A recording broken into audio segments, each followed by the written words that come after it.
it's the first slide. All right, down a little thing at the bottom. Up top, slideshow. That's all right. One more crowd, got it. I did too. Who needs PowerPoint in art school? What is this? I'm Laura Wolfe. Graduated here in '09, and I was born in Pennsylvania, Philadelphia, but I really moved down here like when I was like 7, so who cares? So I really liked coming to this college because it was a nice stepping stone. I had the opportunity to meet Ms. Mutual and Molly Doctorow, and I learned a lot, really, because I feel that if I just went from high school, you know, where they practically give you A's, to just like a university, a private art school, you know, I would flounder and die. So I really have to thank the teachers here for how they've helped me. And you know, it really means a lot, because without them I wouldn't be here, honestly. So I just thank you so much.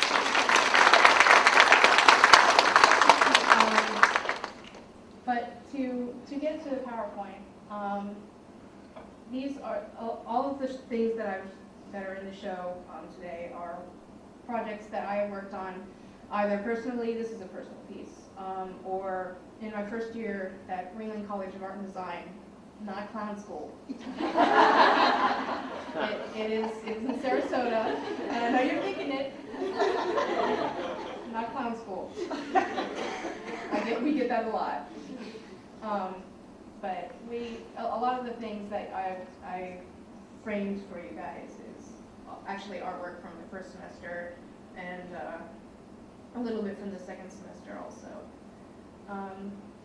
This one is a personal piece. This was actually a commission that I got over the summer. Miss Molly saw it in my portfolio, and she said, well, why isn't this bigger? It was only this big. And she said, make it bigger, come on, go. And she helped me out. So I punched it up, and it's a digital painting. For those of you who aren't familiar with digital, it means that it's completely on computer. Like, I didn't sketch it out on paper or anything and magically put it into the computer. Like, I have a tablet that I draw on, and it shows up on the screen. So I painted that in the computer, and it took me about 2 months off and on. You know, it's just, the figures are really just some characters that a friend of mine and I have created, and we tell stories back and forth. It's called role playing, but some of you kids might know that. Yes. Okay. This is one of the satire projects we had for communication design. It's one of my more cartoony pieces, I'll be honest. But the assignments were to satire something, you know, and everyone else chose like the president, you know, boring things. So I decided to go with creationism. Like, I always wondered what that was. So I did a lot of research to see what they believed, and I read something along the lines of Flintstones, honestly, and I didn't understand, you know, but this is what came out of it, you know. It's just like, well, if they did believe that dinosaurs actually came on the ark, then where would they be now? Like, I don't know. So this is what happens, like, my mind. Yeah, it's pretty much adorable. This is another kind of dark satire. that I did. Also took a lot of research. It was very depressing to work on. Kind of made me feel bad, you know. Research makes you think twice, and they really grinded into us at Ringling. Research. You know, even if you were going to draw a leaf, you need to go out and take pictures of that leaf. You need to put proper lighting on it. You need to do thumbnails, you know, everything just to draw this one leaf. And the same is true for all of our assignments. It's all about process. Another satire. This one was about the fact that, you know, we're in Africa, they're starving. Here we are, you know, yay, burgers. Kind of gruesome, but let's see. Oh, this was actually my final for color theory. We had just a basic still life, and thankfully, Mr. Strait, my teacher at the time, said that we could do digital painting. So this is actually another digital piece. No paint involved, thankfully. I'm not a painter. And really, this was done in 3 hours. Just bam, go.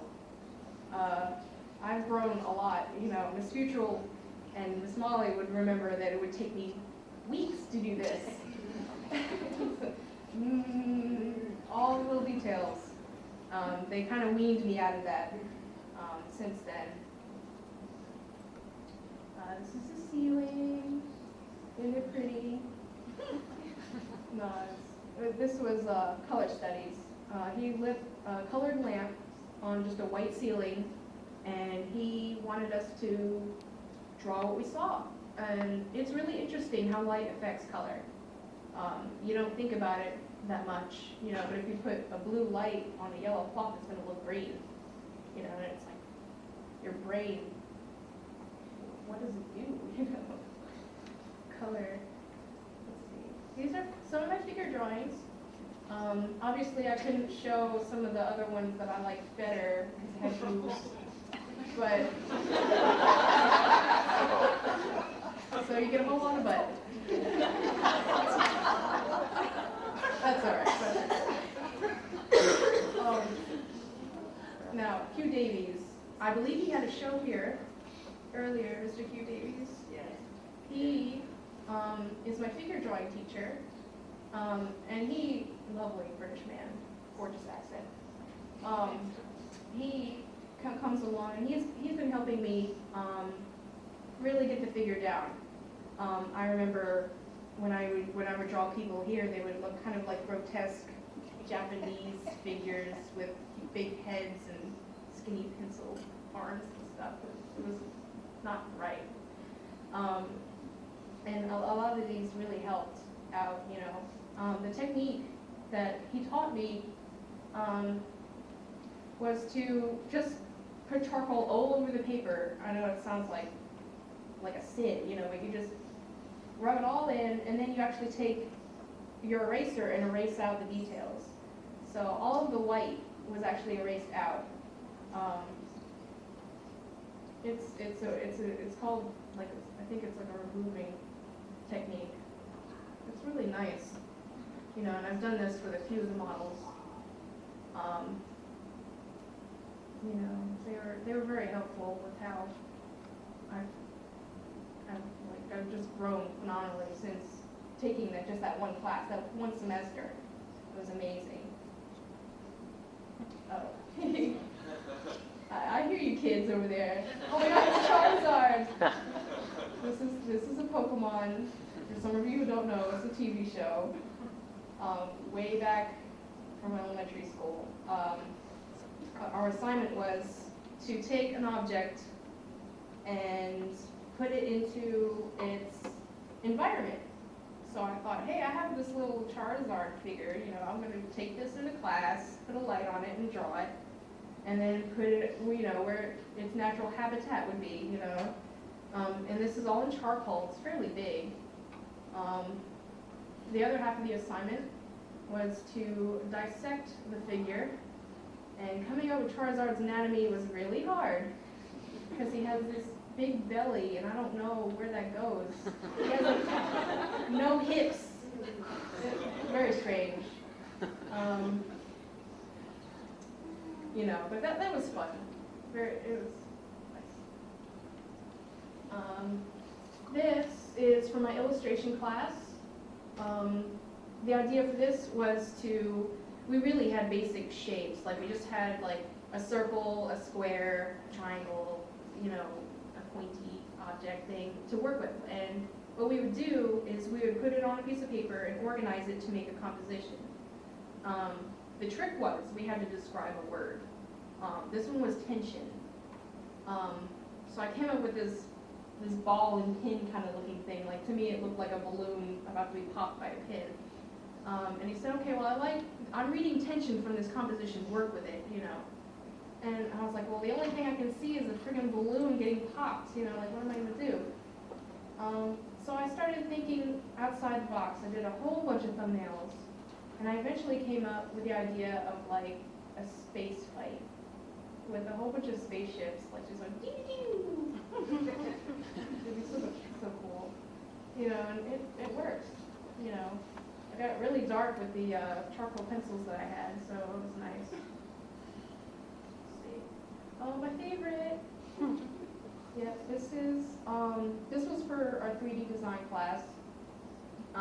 At the time, it was mandatory that we took a 3D class. I don't think it's mandatory anymore. They're always switching up the schedules for the freshmen, poor guys. But this assignment was to create a character and make them create like a scene with the figure. And I kind of cheated. This is another one of the characters that I had already made. But I had always wanted to feature her in some of the things that I've done. So I asked him, I said, well, she is a werewolf. How would I do this? Because that's not necessarily human. That was the other part of the assignment, was it had to be human.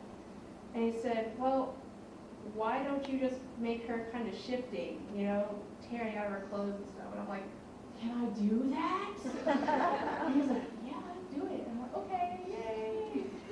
So this took me ungodly hours to finish because we had a deadline to do, and I must have spent over 24 hours working on this, many sleepless nights. And I know that a lot of people ask, how on earth did you get the curls? The idea behind that was Miss Future would know.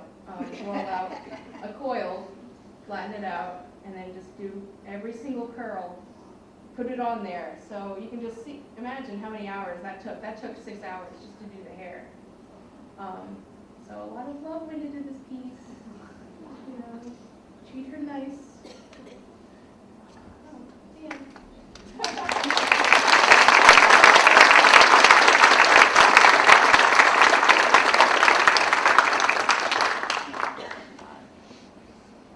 Let's give them all another round of applause.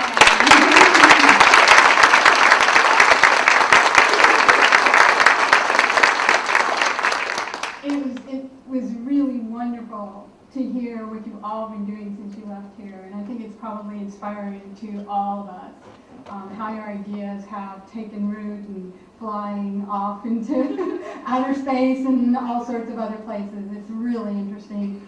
We appreciate you coming and sharing your ideas, seeing what your work is, and I know we'll all look forward to hearing about what else you do as you go on.